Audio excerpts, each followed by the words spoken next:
ಶಬ್ದಗಳಿಗೆ ಅಗಾಧವಾದ ಶಕ್ತಿ ಇದೆ ಎಂಬ ವಿಚಾರವನ್ನು ಆಗಾಗ ಕೇಳ್ತಿರ್ತೇವೆ. ಹೌದು, ಖಂಡಿತ. ಒಂದು ಸಣ್ಣ ಸಾತ್ವನದ ನುಡಿ ಮನಸ್ಸಿನ ಭಾರವನ್ನು ಹೇಗೆ ಇಳಿಸುತ್ತದೆಯೋ ಹಾಗೆಯೇ ಒಂದು ಕಠೋರವಾದ ಶಬ್ದ ಇಡೀ ದಿನದ ನೆಮ್ಮದಿಯನ್ನು ಕಸಿದುಕೊಳ್ಳಬಲ್ಲದು. ನಿಜ. ಶಬ್ದಗಳಿಗೆ ನಮ್ಮ ಪರಿಸರವನ್ನು ಬದಲಾಯಿಸುವ ಒಂದು ಅಗೋಚರ ಶಕ್ತಿ ಇದೆ ಅಂತ ಹೇಳಬಹುದು. ಇದೇ ಆಲೋಚನೆಯನ್ನು ಇನ್ನಷ್ಟು ವಿಸ್ತಾರವಾಗಿ ಅಂದ್ರೆ ಬ್ರಹ್ಮಾಂಡದ ಮಟ್ಟಕ್ಕೆ ತೆಗೆದುಕೊಂಡು ಹೋದ್ರೆ ಹೇಗಿರುತ್ತದೆಯಂತ ಯೋಚಿಸಿದಾಗ ಬಹಳ ಆಶ್ಚರ್ಯವಾಗುತ್ತದೆ. ಒಂದು ಕುತೂಹಲಕಾರಿ ಪ್ರಶ್ನೆ. ಕೇವಲ 24 ಅಕ್ಷರಗಳ ಒಂದು ಮಂತ್ರ ಇಡೀ ವಿಶ್ವದ ಸೃಷ್ಟಿ, ವಿಕಾಸ ಮತ್ತು ರಹಸ್ಯಗಳನ್ನು ತನ್ನೊಳಗೆ ಅಡಗಿಸಿಟ್ಟುಕೊಂಡಿರಲು ಸಾಧ್ಯವೇ ಎಂಬ ಪ್ರಶ್ನೆ ಎದುರಾಗುತ್ತದೆ. ಖಂಡಿತವಾಗಿಯೂ ಸಾಧ್ಯವಿದೆ. ಈ ಅದ್ಭುತವಾದ ಮತ್ತು ಅಷ್ಟೇ ಆಳವಾದ ಮಾಹಿತಿಯು ಸೌ ಅನಿತಾ ಅರವಿಂದ ಸರ್ರಾಫ್ ಅವರು ಅತ್ಯಂತ ಶ್ರದ್ಧೆಯಿಂದ ಒದಗಿಸಿರುವ ಗಾಯತ್ರಿ ಚೈತನ್ಯದಿಂದ ಲಭ್ಯವಾಗಿದೆ. ಸರಿಯಾಗಿ ಹೇಳಿದ್ರಿ. ಸೌ ಅನಿತಾ ಅರವಿಂದ್ ಸರ್ರಾಫ್ ಅವರು ಒದಗಿಸಿರುವ ಗಾಯತ್ರಿ ಚೈತನ್ಯವನ್ನು ಆಳವಾಗಿ ಗಮನಿಸಿದಾಗ ಒಂದು ಅದ್ಭುತವಾದ ಸತ್ಯ ತೆರೆಕೊಳ್ತದೆ. ಅಂದ್ರೆ ಆ 24 ಅಕ್ಷರಗಳೇ ಹಿಂದಿರುವ ರಹಸ್ಯ? ಹೌದು. ನಾವು ಸಾಮಾನ್ಯವಾಗಿ ಮಂತ್ರಗಳನ್ನ ಕೇವಲ ದೈನಂದಿನ ಪೂಜಾ ಕೈಂಕರ್ಯಗಳಿಗೆ ಸೀಮಿತವಾದದ್ದು ಅಂತ ಭಾವಿಸ್ತೇವೆ. ಬಹುಪಾಲು ಜನ ಹಾಗೆ ಅಂದುಕೊಳ್ಳುವುದು. ಆದ್ರೆ ಇದು ಸಂಪೂರ್ಣವಾಗಿ ಒಂದು ವಿಜ್ಞಾನ. ಗಾಯತ್ರಿ ಮಂತ್ರದಲ್ಲಿರುವ 24 ಅಕ್ಷರಗಳು ಕೇವಲ ವ್ಯಾಕರಣದ ಅಕ್ಷರಗಳಲ್ಲ. ಬದಲಾಗಿ ಅವು ಇಡೀ ಜಗತ್ತಿನ ರಚನೆಗೆ ಕಾರಣವಾದ 24 ತತ್ವಗಳನ್ನು ಪ್ರತಿನಿಧಿಸುತ್ತವೆ.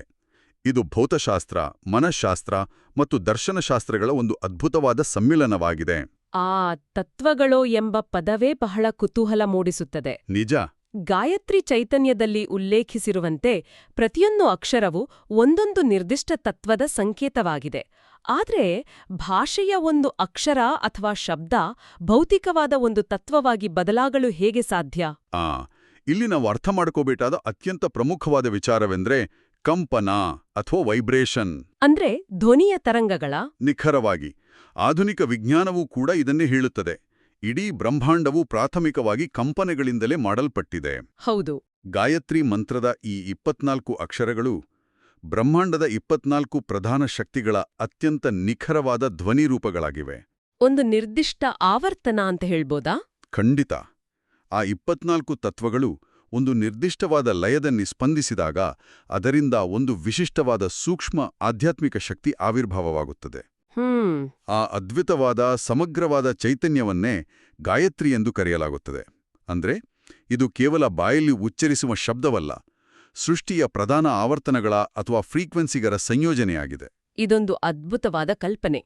ಆ 24 ತತ್ವಗಳು ಯಾವುವು ಎಂಬುದನ್ನು ಗಾಯತ್ರಿ ಚೈತನ್ಯವು ಅತ್ಯಂತ ವೈಜ್ಞಾನಿಕವಾಗಿ ವಿಂಗಡಿಸಿದೆ. ಹೌದು, ಬಹಳ ಸ್ಪಷ್ಟವಾದ ವಿಂಗಡಣೆ ಅದು. ಇದನ್ನು ಗಮನಿಸಿದಾಗ ಇದೊಂದು ಬೃಹತ್ ಕಟ್ಟಡವನ್ನು ಕಟ್ಟಲು ಬೇಕಾದ ಪ್ರಾಥಮಿಕ ಇಟ್ಟಿಗೆಗಳಂತೆ ಭಾಸವಾಗುತ್ತದೆ. ಆ ವಿಂಗಡಣೆ ಹೀಗಿದೆ: 5 ಮಹಾಭೂತಗಳು, 5 ಜ್ಞಾನೇಂದ್ರಿಯಗಳು, 5 ಕರ್ಮೇಂದ್ರಿಯಗಳು, 5 ಪ್ರಾಣಗಳು ಮತ್ತು 4 ಅಂತಃಕರಣ ಚತುಷ್ಟಯಗಳು. ಸರಿಯಾಗಿದೆ. ಇವುಗಳನ್ನು ಸೇರಿಸಿದರೆ ನಿಖರವಾಗಿ 24 ಆಗುತ್ತದೆ. 5 ಮಹಾಭೂತಗಳು ಅಂದ್ರೆ ಪೃಥ್ವಿ, ಜಲ, ಅಗ್ನಿ, ವಾಯು, ಆಕಾಶ ಅಂತ ಸುಲಭವಾಗಿ ಅರ್ಥವಾಗುತ್ತದೆ. ಖಂಡಿತ. ಆದರೆ ಈ ಅಂತಃಕರಣ ಚತುಷ್ಟಯಗಳು ಎಂದರೆ ಏನು ಎಂಬುದನ್ನು ಸ್ವಲ್ಪ ವಿವರಿಸಬಹುದೇ? ಖಂಡಿತ ವಿವರಿಸಬಹುದು. ನೋಡಿ, 5 ಜ್ಞಾನೇಂದ್ರಿಯಗಳು ಜಗತ್ತನ್ನು ನೋಡಲು, ಕೇಳಲು, ಗ್ರಹಿಸಲು ಸಹಾಯ ಮಾಡುತ್ತವೆ. ಹಾಗೆಯೇ 5 ಕರ್ಮೇಂದ್ರಿಯಗಳು ಜಗತ್ತಿನೊಡನೆ ವ್ಯವಹರಿಸಲು, ಕೆಲಸ ಮಾಡಲು ಸಹಾಯ ಮಾಡುತ್ತವೆ. ಮತ್ತು ದೇಹವನ್ನು ಸಜೀವವಾಗಿಡಲು 5 ಪ್ರಾಣವಾಯುಗಳು ಕೆಲಸ ಮಾಡುತ್ತವೆ. ನಿಖರವಾಗಿ. ಇವೆಲ್ಲ ಭೌತಿಕ ಪ್ರಕ್ರಿಯೆಗಳಾದವು. ಆದರೆ ಇವೆಲ್ಲವನ್ನು ನಿಯಂತ್ರಿಸುವ ಆಂತರಿಕ ವ್ಯವಸ್ಥೆಯೊಂದಿದೆಯಲ್ಲ, ಅದೇ ಅಂತಃಕರಣ ಚತುಷ್ಟಯ. ಅಂದ್ರೆ ನಮ್ಮ ಒಳಗಿನ ಪ್ರಜ್ಞೆ. ಹೌದು. ಇದರಲ್ಲಿ 4 ಭಾಗಗಳಿವೆ: ಮನಸ್ಸು, ಬುದ್ಧಿ, ಚಿತ್ತ ಮತ್ತು ಅಹಂಕಾರ. ಮನಸ್ಸು ಆಲೋಚನೆಗಳನ್ನು ಹುಟ್ಟುಹಾಕುತ್ತದೆ. ಹೌದು. ಮತ್ತು ಬುದ್ಧಿ ತೀರ್ಮಾನವನ್ನು ತೆಗೆದುಕೊಳ್ಳುತ್ತದೆ. ಚಿತ್ತವು ನೆನಪುಗಳನ್ನು ಸಂಗ್ರಹಿಸಿಡುತ್ತದೆ. ಹಾಗಾದ್ರೆ ಅಹಂಕಾರವು ನಾನು ಎಂಬ ಪ್ರಜ್ಞೆಯನ್ನು ಮೂಡಿಸುತ್ತದೆ ಅಲ್ವೇ? ಸರಿಯಾಗಿ ಹೇಳ್ದ್ರಿ. ಅಂದ್ರೆ ಹೊರಗಿನ ಭೌತಿಕ ಜಗತ್ತು ಮತ್ತು ಒಳಗಿನ ಮಾನಸಿಕ ಜಗತ್ತು ಇವೆರಡನ್ನೂ ಸೇರಿಸಿ ಒಟ್ಟು 24 ತತ್ವಗಳಾಗಿ ವಿಂಗಡಿಸಲಾಗಿದೆ. ಇದು ಮನುಷ್ಯನ ಅಸ್ತಿತ್ವದ ಸಂಪೂರ್ಣ ನಕ್ಷೆಯಾಗಿದೆ. ನಿಜಕ್ಕೂ ಹೌದು. ಹೊರಗಿನ ಪ್ರಪಂಚ ಮತ್ತು ಒಳಗಿನ ಪ್ರಜ್ಞೆ ಎರಡನ್ನೂ ಇಷ್ಟೊಂದು ನಿಖರವಾಗಿ ಬೆಸೆದಿರುವುದು ನಿಜಕ್ಕೂ ಅಚ್ಚರಿ ಮೂಡಿಸುತ್ತದೆ. ಗಾಯತ್ರಿ ಚೈತನ್ಯದಲ್ಲಿ ಇದೇ ವಿಚಾರಕ್ಕೆ ಸಂಬಂಧಿಸಿದಂತೆ ಒಂದು ಪಾಠಭೇದವನ್ನು ಕೂಡ ಉಲ್ಲೇಖಿಸಲಾಗಿದೆ. ಹೌದು, ಆ ಪಾಠಭೇದ ಬಹಳ ಆಸಕ್ತಿದಾಯಕವಾಗಿದೆ. ಕೆಲವು ಕಡೆ ಈ 5 ಪ್ರಾಣಗಳ ಬದಲಾಗಿ 5 ತನ್ಮಾತ್ರೆಗಳನ್ನು ಪರಿಗಣಿಸಲಾಗುತ್ತದೆ ಎಂಬ ವಿಚಾರವಿದೆ. ಈ ತನ್ಮಾತ್ರೆಗಳು ಎಂದರೆ ಭಾರತೀಯ ಜ್ಞಾನ ಪರಂಪರೆಯ ವೈಶಿಷ್ಟ್ಯವೇ ಅದು. ಒಂದೇ ವಿಚಾರವನ್ನು ವಿಭಿನ್ನ ಆಯಾಮಗಳಿಂದ ವಿಶ್ಲೇಷಿಸುವ ಸ್ವಾತಂತ್ರ್ಯ ಇಲ್ಲಿದೆ. ಅಂದ್ರೆ ದೃಷ್ಟಿಕೋನಗಳ ಭಿನ್ನತೆ ಅಷ್ಟೇ. ಖಂಡಿತ. ತನ್ಮಾತ್ರೆಗಳು ಎಂದರೆ ಭೌತಿಕ ವಸ್ತುಗಳ ಅತ್ಯಂತ ಸೂಕ್ಷ್ಮವಾದ ಆರಂಭಿಕ ರೂಪಗಳು. ಉದಾಹರಣೆಗೆ, ಮೂಗು ಎಂಬ ಇಂದ್ರಿಯದಿಂದ ವಾಸನೆಯನ್ನು ಗ್ರಹಿಸುತ್ತೇವೆ. ಹೌದು. ಆದರೆ ಮೂಗು ಮತ್ತು ಆ ವಾಸನೆ ಇರುವ ವಸ್ತು ಅಸ್ತಿತ್ವಕ್ಕೆ ಬರುವ ಮುನ್ನವೇ ಗಂಧ ಅಥವಾ ವಾಸನೆ ಎಂಬ ಒಂದು ಪ್ರಾಥಮಿಕ ಕಲ್ಪನೆ ಸೃಷ್ಟಿ ಆಗಿರಬೇಕಲ್ವಾ? ಓ, ಅರ್ಥವಾಯಿತು. ಆ ಅತೀ ಸೂಕ್ಷ್ಮ ಕಲ್ಪನೆಯೇ ತನ್ಮಾತ್ರೆ. ಹೌದು. ಶಬ್ದ, ಸ್ಪರ್ಶ, ರೂಪ, ರಸ ಮತ್ತು ಗಂಧ ಇವು 5 ತನ್ಮಾತ್ರೆಗಳು. ಅಂದ್ರೆ ಭೌತಿಕ ಜಗತ್ತು ಸೃಷ್ಟಿಯಾಗುವ ಮುನ್ನ ಇರುವ ಅತ್ಯಂತ ಸೂಕ್ಷ್ಮವಾದ ಕಂಪನಗಳನ್ನು ಈ ತನ್ಮಾತ್ರೆಗಳು ಪ್ರತಿನಿಧಿಸುತ್ತವೆ. ಸರಿಯಾಗಿ ಹೇಳ್ರಿ. ಇದು ಸೃಷ್ಟಿಯ ಪ್ರಕ್ರಿಯೆಯನ್ನು ಇನ್ನಷ್ಟು ಆಳವಾಗಿ ನೋಡುವ ಕ್ರಮವಾಗಿದೆ. ಆಳವಾದ ಚಿಂತನೆ. ಇದೇ ಕಾರಣಕ್ಕಿರ್ಬೇಕು ಗಾಯತ್ರಿ ಚೈತನ್ಯದಲ್ಲಿ ಈ 24 ಅಕ್ಷರಗಳ ಮಹಾಮಂತ್ರವನ್ನು ಭಾರತೀಯ ಸಂಸ್ಕೃತಿಯ ವಾಂಗ್ಮಯದ ನಾಭಿ ಎಂದು ಕರೆಯಲಾಗಿದೆ. ಹೌದು. ನಾಭಿ ಎಂಬ ಪದ ಬಹಳ ಅರ್ಥಗರ್ಭಿತವಾಗಿದೆ. ನಾಭಿ ಎಂದ್ರೆ ಹೊಕ್ಕುಳು ಅಥವಾ ಕೇಂದ್ರಬಿಂದು. ಮಗುವಿಗೆ ತಾಯಿಯ ಗರ್ಭದಲ್ಲಿ ನಾಭಿಯ ಮೂಲಕವೇ ಪೋಷಣೆ ಸಿಗುವಂತೆ ಇಡೀ ಭಾರತೀಯ ಸಾಹಿತ್ಯ, ದರ್ಶನಶಾಸ್ತ್ರ, ಉಪನಿಷತ್ತುಗಳು ಎಲ್ಲದಕ್ಕೂ ಈ 24 ಅಕ್ಷರಗಳೇ ಪೋಷಣೆ ನೀಡುವ ಪ್ರಧಾನ ಆಧಾರವಾಗಿರಬೇಕು ಅಲ್ವೇ? ಹೋಲಿಕೆ ಅತ್ಯಂತ ಸೂಕ್ತವಾಗಿದೆ. ವಾಂಗ್ಮಯದ ನಾಭಿ ಎಂಬ ಪದಪ್ರಯೋಗ ಸಾಂಕೇತಿಕವಾದರೂ ಅತ್ಯಂತ ನಿಖರವಾಗಿದೆ. ಇದನ್ನೇ ಇನ್ನಷ್ಟು ಸ್ಪಷ್ಟಪಡಿಸಲು ಗಾಯತ್ರಿ ಚೈತನ್ಯದಲ್ಲಿ ಮಹರ್ಷಿ ಕಪಿಲರ ಸಾಂಖ್ಯ ದರ್ಶನದ ಉಲ್ಲೇಖವನ್ನು ನೀಡಲಾಗಿದೆ. ಸಾಂಖ್ಯ ದರ್ಶನ ನಮ್ಮ ಷಟ್ ದರ್ಶನಗಳಲ್ಲಿ ಒಂದಲ್ವಾ? ಹೌದು. ಈ ದರ್ಶನವು ಇಡೀ ವಿಶ್ವದ ಉಗಮವನ್ನು ವಿವರಿಸುವುದೇ ಈ 24 ತತ್ವಗಳ ಮೂಲಕ. ಅಂದ್ರೆ ಅಲ್ಲಿಯೂ ಇದೇ ತತ್ವಗಳ ಪ್ರಸ್ತಾಪ ಇದೆಯಾ? ಖಂಡಿತ ಇದೆ. ಅಲ್ಲಿಯೂ ಕೂಡ ಪಂಚಭೂತಗಳು, ತನ್ಮಾತ್ರೆಗಳು, ಇಂದ್ರಿಯಗಳು ಮತ್ತು ಮನಸ್ಸಿನ ಪ್ರಸ್ತಾಪ ಬರುತ್ತದೆ. ಇದು ಬಹಳ ಆಶ್ಚರ್ಯಕರವಾಗಿದೆ. ಅಂದ್ರೆ ಕೇವಲ ಒಂದು ಮಂತ್ರದ ಉಚ್ಚಾರಣೆಯ ಹಿಂದೆ ಇಡೀ ಒಂದು ದರ್ಶನಶಾಸ್ತ್ರದ ಸೈದ್ಧಾಂತಿಕ ತಳಪಾಯವೇ ಅಡಗಿದೆ ಅಂತ ಹೇಳಬಹುದು. ಮಂತ್ರದ ಪ್ರತಿಯೊಂದು ಅಕ್ಷರವೂ ಬ್ರಹ್ಮಾಂಡದ ಒಂದೊಂದು ಸೂಕ್ಷ್ಮ ನಿಯಮವನ್ನು ತೆರೆದಿಡುತ್ತದೆ. ಈ ನಿಯಮಗಳ ಬಗ್ಗೆ ಮಾತನಾಡುವಾಗ ಗಾಯತ್ರಿ ಚೈತನ್ಯದಲ್ಲಿರುವ ಮತ್ತೊಂದು ವಿಶಿಷ್ಟವಾದ ಪಟ್ಟಿ ಗಮನ ಸೆಳೆಯುತ್ತದೆ. ಆ ಗುಣಗಳ ಪಟ್ಟಿ. ಹೌದು. ಇದು ಮೊದಲನೆಯ ಪಟ್ಟಿಗಿಂತ ತೀರ ಭಿನ್ನವಾಗಿದೆ. ಇದರಲ್ಲಿ 24 ತತ್ವಗಳನ್ನು ವಿಭಿನ್ನವಾಗಿ ಹೆಸರಿಸಲಾಗಿದೆ.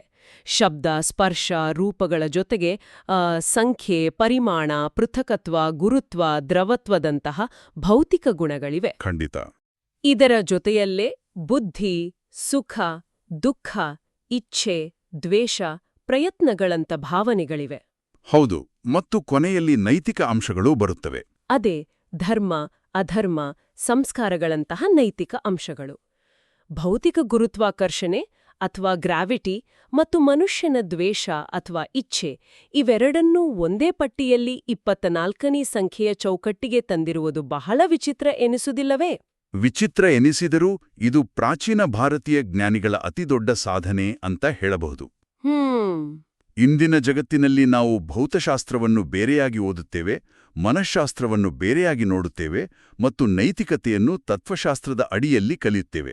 ಹೌದು, ಎಲ್ಲವೂ ಪ್ರತ್ಯೇಕ ವಿಭಾಗಗಳು. ಆದರೆ ಆ ಪಟ್ಟಿಯನ್ನು ಒಮ್ಮೆ ಸೂಕ್ಷ್ಮವಾಗಿ ಗಮನಿಸಿದರೆ ಜಗತ್ತಿನಲ್ಲಿರುವ ಕಲ್ಲೋ, ಮಣ್ಣೋ ಅಥವಾ ನಕ್ಷತ್ರವೋ ಹೊಂದಿರುವ ಅದೇ ಪ್ರಾಥಮಿಕ ತತ್ವಗಳಿಂದಲೇ ಮನುಷ್ಯನ ಅಂತರಂಗವೂ ಮಾಡಲ್ಪಟ್ಟಿದೆ ಎಂಬ ಅಗಾಧವಾದ ಸತ್ಯವನ್ನು ಅಲ್ಲಿ ಹೇಳಲಾಗಿದೆ. ಅಂದ್ರೆ ನಮ್ಮ ಭಾವನೆಗಳು ಭೌತಿಕ ಗುಣಗಳಂತೆಯೇ ಪ್ರಕೃತಿಯ ಭಾಗ? ನಿಖರವಾಗಿ. ಗುರುತ್ವ ಅಥವಾ ದ್ರವತ್ವದಂತಹ ಗುಣಗಳು ಹೇಗೆ ಭೌತಿಕ ವಸ್ತುವಿನ ಸಹಜ ಲಕ್ಷಣಗಳೋ ಹಾಗೆಯೇ ಸುಖ, ದುಃಖ, ಇಚ್ಛೆ ಮತ್ತು ದ್ವೇಷಗಳು ಮನಸ್ಸಿನ ಭೌತಿಕ ಲಕ್ಷಣಗಳಾಗಿವೆ. ಇವೆಲ್ಲವೂ ಪ್ರಕೃತಿಯ ಆಟವಷ್ಟೇ. ಇದು ಸಂಪೂರ್ಣ ಹೊಸ ದೃಷ್ಟಿಕೋನ. ಮನುಷ್ಯನನ್ನು ಬ್ರಹ್ಮಾಂಡದಿಂದ ಬೇರ್ಪಡಿಸಿ ನೋಡದೆ ಆತನ ಭಾವನೆಗಳನ್ನು ಸೃಷ್ಟಿಯ 24 ತತ್ವಗಳ ವಿಸ್ತರಣೆಯಾಗಿಯೇ ನೋಡಿರುವುದು ನಿಜಕ್ಕೂ ಒಂದು ದಾರ್ಶನಿಕ ವಿಸ್ಮಯ. ಎಲ್ಲವೂ ಪ್ರಕೃತಿಯ ಆಟ, ಎಲ್ಲವೋ ಆ 24 ಅಕ್ಷರಗಳ ವಿಸ್ತರಣೆ ಎಂಬುದು ಸ್ಪಷ್ಟವಾಯಿತು. ಆದರೆ ಗಾಯತ್ರಿ ಚೈತನ್ಯದಲ್ಲಿ ಇದರ ಮುಂದಿನ ಹಂತವಾಗಿ ದೈವಿಕ ಶಕ್ತಿಗಳ ಪ್ರಸ್ತಾಪ ಬರುತ್ತೆ. ಹೌದು. ಈ ತತ್ವಗಳು ಕೇವಲ ಯಾಂತ್ರಿಕವಾದ ಶಕ್ತಿಗಳೇ ಅಥವಾ ಇವುಗಳ ಹಿಂದೆ ಯಾವುದಾದರೂ ಪ್ರಜ್ಞಾ ಅಂದ್ರೆ ಚೈತನ್ಯವಿದೆಯೇ ಎಂಬ ಪ್ರಶ್ನೆಗೆ 24 ದೇವತೆಗಳ ಉಲ್ಲೇಖ ಉತ್ತರ ನೀಡುತ್ತದೆ. ಖಂಡಿತ ನೀಡುತ್ತವೆ. ಗಾಯತ್ರಿ ತಂತ್ರಗ್ರಂಥದ ಆಧಾರದ ಮೇಲೆ ಪ್ರತಿಯೊಂದು ಅಕ್ಷರಕ್ಕೂ ಒಬ್ಬೊಬ್ಬ ದೇವತೆಯನ್ನು ಹೆಸರಿಸಲಾಗಿದೆ. ಹೌದು, ಸಂಪೂರ್ಣ 24 ದೈವಿಕ ಶಕ್ತಿಗಳ ಪಟ್ಟಿಯಿದೆ. ಗಣೇಶ, ನರಸಿಂಹ, ವಿಷ್ಣು, ಶಿವ, ದುರ್ಗಾ, ಹನುಮಂತ, ಸೂರ್ಯ, ಬ್ರಹ್ಮ ಹೀಗೆ ಆ ಪಟ್ಟಿ ಸಾಗುತ್ತೆ. ಈ ಸಂಯೋಜನೆಯ ಉದ್ದೇಶವೇನಿರಬಹುದು? ತತ್ವಗಳು ಎಂಬುದು ಸೃಷ್ಟಿಯ ನಿಯಮಗಳಾದರೆ ದೇವತೆಗಳು ಆ ನಿಯಮಗಳನ್ನು ನಡೆಸುವ ಪ್ರಜ್ಞೆ ಅಥವಾ ಚೈತನ್ಯ ಶಕ್ತಿಗಳಾಗಿವೆ. ಅಂದ್ರೆ ಕೇವಲ ಯಾಂತ್ರಿಕ ಶಕ್ತಿಗಳಲ್ಲ, ಅವುಗಳಿಗೊಂದು ಪ್ರಜ್ಞೆ ಇದೆಯಂತ.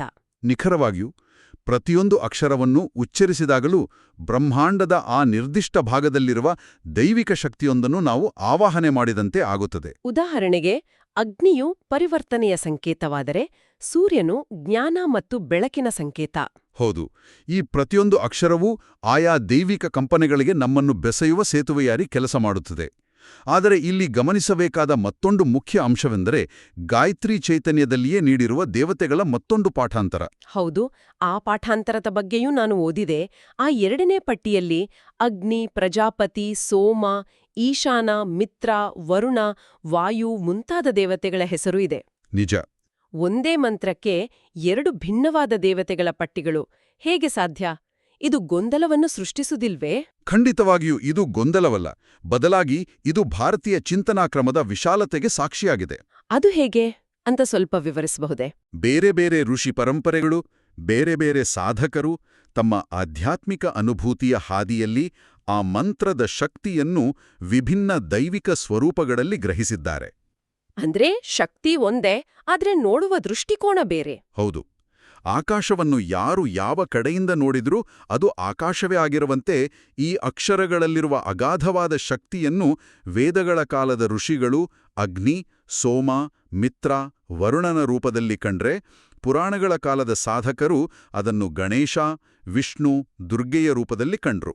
ಇದು ಬಹಳ ಸುಂದರವಾದ ವಿಶ್ಲೇಷಣೆ. ಸೌ ಅನಿತಾ ಅರವಿಂದ ಸರ್ರಾಫ್ ಅವರು ಈ ಎರಡೂ ದೃಷ್ಟಿಕೋನಗಳನ್ನು ಅತ್ಯಂತ ವಸ್ತುನಿಷ್ಠವಾಗಿ ಒದಗಿಸುವ ಮೂಲಕ ಜ್ಞಾನದ ವಿಸ್ತಾರವನ್ನು ನಮ್ಮುಂದಿಟ್ಟಿದ್ದಾರೆ. ಋಷಿಗಳ ಪ್ರಸ್ತಾಪ ಬಂದಾಗ ಶ್ರೀಮದ್ದೇವಿ ಭಾಗವತದ ಉಲ್ಲೇಖದೊಂದಿಗೆ ಗಾಯತ್ರಿ ಚೈತನ್ಯದಲ್ಲಿ ನೀಡಿರುವ ಋಷಿ ಪರಂಪರೆಯ ವಿವರಗಳು ಬಹಳ ಮುಖ್ಯವಾಗ್ತವೆ. ಖಂಡಿತ ಮುಖ್ಯವಾಗ್ತವೆ. ಗಾಯತ್ರಿ ಮಂತ್ರವನ್ನು ಜಗತ್ತಿಗೆ ನೀಡಿದ ದೃಷ್ಟಾರರು ಭಗವಾನ್ ವಿಶ್ವಾಮಿತ್ರರು ಎಂಬುದು ನಮಗೆಲ್ಲ ತಿಳಿದಿರುವ ವಿಚಾರ. ಹೌದು, ಅದು ಪ್ರಚಲಿತವಾಗಿರುವ ವಿಚಾರ. ಆದರೆ ಪ್ರತಿಯೊಂದು ಅಕ್ಷರಕ್ಕೂ ಒಬ್ಬೊಬ್ಬ ನಿರ್ದಿಷ್ಟ ಋಷಿಯ ಬಾಂಧವ್ಯವಿದೆ ಎಂಬುದು ಹೊಸ ವಿಚಾರ. ವಾಮದೇವ, ಅತ್ರಿ, ವಸಿಷ್ಠ, ಕಪಿಲ, ಯಾಜ್ಞವಲ್ಕ್ಯ, ಅಗಸ್ತ್ಯ ಹೀಗೆ 24 ಮಹಾನ್ ಋಷಿಗಳ ಹೆಸರನ್ನು ಅಲ್ಲಿ ಪಟ್ಟಿ ಮಾಡಲಾಗಿದೆ. ಪ್ರತಿಯೊಂದು ಅಕ್ಷರಕ್ಕೂ ಒಬ್ಬ ಋಷಿಯನ್ನು ಜೋಡಿಸಿರುವುದರ ಹಿಂದಿನ ಆಂತರ್ಯವೇನು? ಋಷಿಯಂದ್ರೆ ಕೇವಲ ಕಾಳಿನಲ್ಲಿ ತಪಸ್ಮಾಡೋ ವ್ಯಕ್ತಿಯಲ್ಲ. ಋಷಿಯಂದ್ರೆ ದೃಷ್ಟ, ಸತ್ಯವನ್ನು ಅರಿತವನು ಅಥವಾ ನೋಡಿದವನು. ಆ 24 ಅಕ್ಷರಗಳು ಸೃಷ್ಟಿಯ ಪ್ರಾಥಮಿಕ ತರಂಗಗಳು ಎಂದು ನಾವು ಹಿಂದೆಯೇ ಚರ್ಚಿಸಿದೆವು. ಆ ಪ್ರತಿಯೊಂದು ನಿರ್ದಿಷ್ಟ ತರಂಗವನ್ನು, ಆ ನಿರ್ದಿಷ್ಟ ಶಬ್ದದ ಹಿಂದಿರುವ ದೈವಿಕ ಶಕ್ತಿಯನ್ನು ಯಾವ ಋಷಿಯ ಪ್ರಜ್ಞೆ ಮೊದಲು ಗ್ರಹಿಸಿತೋ ಅಥವಾ ಜಾಗೃತಗೊಳಿಸಿತೋ ಆ ಋಷಿಯನ್ನು ಆ ಅಕ್ಷರದೊಂದಿಗೆ ಜೋಡಿಸಲಾಗಿದೆ. ಅಂದ್ರೆ ಆ ಕಂಪನವನ್ನು ಮೊದಲು ಅಡೀತವರು ಅವರು. ಸರಿಯಾಗಿ ಹೇಳಿದ್ರಿ. ಈ 24 ಋಷಿಗಳು ಭಾರತೀಯ ಜ್ಞಾನ ಪರಂಪರೆಯ ಮಹಾನ್ ಸ್ತಂಭಗಳು. ಇವರೆಲ್ಲರ ಅರಿವು ಮತ್ತು ತಪಸ್ಸಿನ ಶಕ್ತಿ ಕೇವಲ 24 ಅಕ್ಷರಗಳಲ್ಲಿ ಕ್ರೋಢೀಕರಣಗೊಂಡಿದೆ ಎಂದರೆ ಆ ಮಂತ್ರದ ಅಗಾಧತೆಯನ್ನು ನಾವು ಊಹಿಸಿಕೊಳ್ಳಬಹುದು. ಹೌದು, ಇದು ಪ್ರಕೃತಿಯ ಜೊತೆಗೆ ಮನುಷ್ಯನ ಪ್ರಜ್ಞೆ ಸಾಧಿಸಿದ ಅತ್ಯುನ್ನತ ಅನುಸಂಧಾನದ ಸಂಕೇತವಾಗಿದೆ. ಖಂಡಿತ. ಆ ಅದ್ಭುತವಾದ ಅನುಸಂಧಾನದ ಮುಂದುವರಿದ ಹಂತವಾಗಿ ಗಾಯತ್ರಿ ಚೈತನ್ಯದ ಕೊನೆಯಲ್ಲಿ ಮತ್ತೊಂದು ವಿಸ್ಮಯಕಾರಿ ಮಾಹಿತಿಯಿದೆ. ಈ 24 ಅಕ್ಷರಗಳು ವಿಷ್ಣುವಿನ 24 ಅವತಾರಗಳಿಗೂ ನೇರವಾದ ಸಂಬಂಧವನ್ನು ಹೊಂದಿವೆ. ಹೌದು, ಅವತಾರಗಳ ಸಂಯೋಜನೆ. ಮತ್ಸ್ಯ, ಕೂರ್ಮ, ವರಾಹ ಅವತಾರಗಳಿಂದ ಪ್ರಾರಂಭವಾಗಿ ನರಸಿಂಹ, ರಾಮ, ಕೃಷ್ಣ, ಬುದ್ಧರ ಮೂಲಕ ಸಾಗುತ್ತಾ ಭವಿಷ್ಯದ ಕಲ್ಕಿ ಅವತಾರದವರೆಗೂ ಈ ಅಕ್ಷರಗಳನ್ನು ಮ್ಯಾಪ್ ಮಾಡಲಾಗಿದೆ.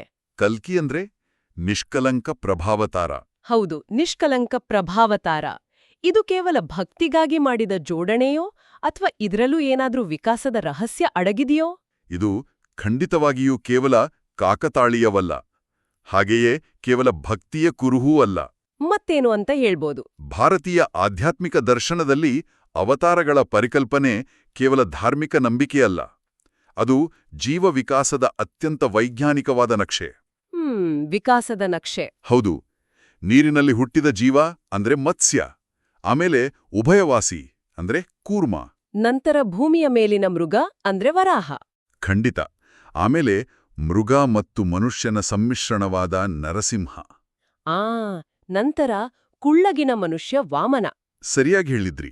ಅಲ್ಲಿಂದ ಮುಂದೆ ಸಂಪೂರ್ಣ ವಿಕಸಿತ ಮಾನವ ಪ್ರಜ್ಞೆಯಾದ ರಾಮ ಮತ್ತು ಕೃಷ್ಣ. ಇದು ನಿಜಕ್ಕೂ ಅದ್ಭುತ. ಪ್ರಕೃತಿಯ ಪ್ರಾಥಮಿಕ ತತ್ವಗಳಿಂದ ಪ್ರಾರಂಭವಾದ ಸೃಷ್ಟಿಯು ಹೇಗೆ ಕಾಲಕ್ರಮೇಣ ಜೀವವಾಗಿ ಪ್ರಜ್ಞೆಯಾಗಿ ವಿಕಾಸಗೊಳ್ಳುತ್ತಾ ಸಾಕ್ತದೆ ಎಂಬುದನ್ನು ಇದು ಸೂಚಿಸುತ್ತದೆ. ಹೌದು. ಈ ಎಲ್ಲವನ್ನೂ 24ರ ಸಂಖ್ಯೆಗೆ ಕರಾರುವಾಗಾಗಿ ಜೋಡಿಸಿರುವುದು ಪ್ರಾಚೀನರ ಅತ್ಯುನ್ನತ ಸಂಶ್ಲೇಷಣಾ ಕಲೆ ಅಂತ ಹೇಳಬಹುದು. ಈ ಸಂಶ್ಲೇಷಣಾ ಕಲೆ ಎನ್ನುವುದು ಬಹಳ ಆಳವಾದ ಪದ. ಇದು ಎಲ್ಲವನ್ನೂ ಒಗ್ಗೂಡಿಸಿ ನೋಡೋ ಒಂದು ಅದ್ಭುತವಾದ ವಿಧಾನವಲ್ಲವೇ? ಹೌದು. ವಿಭಿನ್ನವಾಗಿ ಕಾಣುವ ಪ್ರಕೃತಿಯ ರಚನೆ ಅಂದ್ರೆ ತತ್ವಗಳು ಮತ್ತು ಅವುಗಳನ್ನು ಮುನ್ನಡೆಸುವ ದೈವಿಕ ಶಕ್ತಿ ಅಂದ್ರೆ ದೇವತೆಗಳು. ನಿಖರವಾಗಿ ಆ ಶಕ್ತಿಯನ್ನು ಗ್ರಹಿಸಿದ ಜ್ಞಾನಿ ಪರಂಪರೆ ಅಂದ್ರೆ ಋಷಿಗಳು, ಮತ್ತು ಕಾಲದೊಡನೆ ಆಗುವ ಪ್ರಜ್ಞೆಯ ವಿಕಾಸ ಅಂದ್ರೆ ಅವತಾರಗಳು. ಇವೆಲ್ಲವೂ ಪ್ರತ್ಯೇಕವಲ್ಲ, ಬದಲಾಗಿ ಒಂದೇ ಬ್ರಹ್ಮಾಂಡದ ಬೇರೆ ಬೇರೆ ಮುಖಗಳು. ಹೌದು. ಇವೆಲ್ಲವನ್ನೂ ಈ 24 ಅಕ್ಷರಗಳ ಚೌಕಟ್ಟಿನಲ್ಲಿ ಸಂಶ್ಲೇಷಿಸಲಾಗಿದೆ, ಅಂದ್ರೆ ಹೆಣೆಯಲಾಗಿದೆ. ಇದು ವಿಜ್ಞಾನ, ಆಧ್ಯಾತ್ಮ ಮತ್ತು ಕಾಲ, ಈ ಎಲ್ಲ ಆಯಾಮಗಳನ್ನು ಒಂದೇ ಬಿಂದುವಿಗೆ ತರುವ ಪ್ರಯತ್ನವಾಗಿದೆ. ಈ ವಿಸ್ತೃತವಾದ ಚರ್ಚೆಯ ಸಾರಾಂಶವನ್ನು ಒಮ್ಮೆ ಕಣ್ಮುಂದೆ ತಂದುಕೊಂಡರೆ ಬಹಳ ಆಶ್ಚರ್ಯವಾಗುತ್ತದೆ.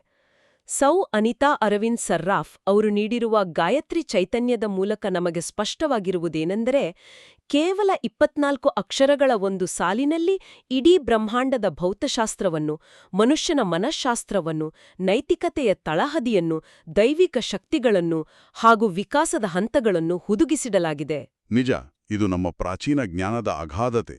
ಇಂದಿನ ಮಾಹಿತಿ ಸ್ಫೋಟದ ಕಾಲದಲ್ಲಿ ಎಲ್ಲಿ ನೋಡಿದ್ರೂ ಕೇವಲ ಬಿಡಿಬಿಡಿಯಾದ ಮಾಹಿತಿಗಳಿರುವಾಗ, ಎಲ್ಲವನ್ನೂ ಸಮಗ್ರವಾಗಿ ನೋಡುವ, ಆ ಬೃಹತ್ ಜ್ಞಾನವನ್ನು ಅಕ್ಷರಗಳಲ್ಲಿ ಹಿಡಿದಿಡುವ ಪ್ರಾಚೀನರ ಈ ಬುದ್ಧಿಮತ್ತೆ ನಿಜಕ್ಕೂ ನಮ್ಮ ಅರಿವಿನ ಪರಿಧಿಯನ್ನು ವಿಸ್ತರಿಸುತ್ತದೆ. ಸಂಪೂರ್ಣವಾಗಿ ಸತ್ಯ. ಅರಿವಿನ ಸಾಗರವನ್ನು ಕೇವಲ ಒಂದು ಹನಿಯಲ್ಲಿ ಅಡಗಿಸಿಡುವ ಈ ತಂತ್ರಜ್ಞಾನ ಇಂದು ನಮಗೆ ಅತ್ಯಂತ ಪ್ರಸ್ತುತವಾಗಿದೆ. ಕೇವಲ ಬಾಯ್ಪಾಠ ಮಾಡುವ ಬದಲು ಆ ಅಕ್ಷರಗಳ ಹಿಂದಿರುವ ಅಗಾಧವಾದ ಅರ್ಥವನ್ನು ಗ್ರಹಿಸಿ ಉಚ್ಚರಿಸಿದಾಗ ಮಾತ್ರ ಅದರ ನಿಜವಾದ ಕಂಪನೆಗಳನ್ನು ನಾವು ಅನುಭವಿಸಲು ಸಾಧ್ಯ ಎಂಬುದನ್ನು ಈ ಚರ್ಚೆ ನಮಗೆ ಕಲಿಸುತ್ತದೆ. ಈ ಅದ್ಭುತವಾದ ಅಧ್ಯಯನದ ಅಂತ್ಯದಲ್ಲಿ ನಮಗೆಲ್ಲರಿಗೂ ಕಾಡಬೇಕಾದ ಒಂದು ಆಳವಾದ, ಪ್ರಚೋದನಾತ್ಮಕ ಚಿಂತನೆ ಇಲ್ಲಿದೆ. ಖಂಡಿತ. ಆ ಚಿಂತನೆ ಏನು ಅಂತ ನೋಡೋಣ. ಕೇವಲ 24 ಅಕ್ಷರಗಳ ಒಂದು ನಿರ್ದಿಷ್ಟ ಜೋಡಣೆಯು ಇಡೀ ಬ್ರಹ್ಮಾಂಡದ ವಿನ್ಯಾಸವನ್ನು, ದೈವಿಕ ಶಕ್ತಿಗಳನ್ನು ಮತ್ತು ಕಾಲದ ವಿಕಾಸವನ್ನು ತನ್ನೊಳಗೆ ಹಿಡಿದಿಟ್ಟುಕೊಳ್ಳಬಲ್ಲದು ಎಂದಾದರೆ, ಪ್ರತಿದಿನ ಮನುಷ್ಯರು ಆಡುವ ಸಾಮಾನ್ಯ ಮಾತುಗಳಲ್ಲಿ, ಬಳಸುವ ಶಬ್ದಗಳಲ್ಲಿ ಇನ್ನೆಷ್ಟು ಅಗೋಚರ ಶಕ್ತಿಗಳು ಅಡಗಿರಬಹುದು? ಹೌದು, ಇದೊಂದು ಗಂಭೀರವಾದ ಪ್ರಶ್ನೆ. ದಿನನಿತ್ಯ ಉಚ್ಚರಿಸುವ ಪ್ರತಿಯೊಂದು ಶಬ್ದವು, ಆಡುವ ಪ್ರತಿಯೊಂದು ಮಾತು ನಮ್ಮ ಸುತ್ತಲಿನ ಪರಿಸರವನ್ನು, ಭವಿಷ್ಯವನ್ನು ಹೇಗೆ ರೂಪಿಸುತ್ತಿರಬಹುದು? ದೈನಂದಿನ ಶಬ್ದಗಳ ಬಳಕೆಯ ಹಿಂದಿರುವ ನಮ್ಮ ಪ್ರಜ್ಞೆಯ ಮಟ್ಟ ಏನು ಎಂಬ ಈ ಗಂಭೀರವಾದ ಪ್ರಶ್ನೆಯನ್ನು ಆಲೋಚನೆಗೆ ಬಿಡುತ್ತಾ ಇಂದಿನ ಈ ವಿಶೇಷ ಚರ್ಚೆಯನ್ನು ಇಲ್ಲಿಗೆ ಮುಕ್ತಾಯಗೊಳಿಸೋಣ.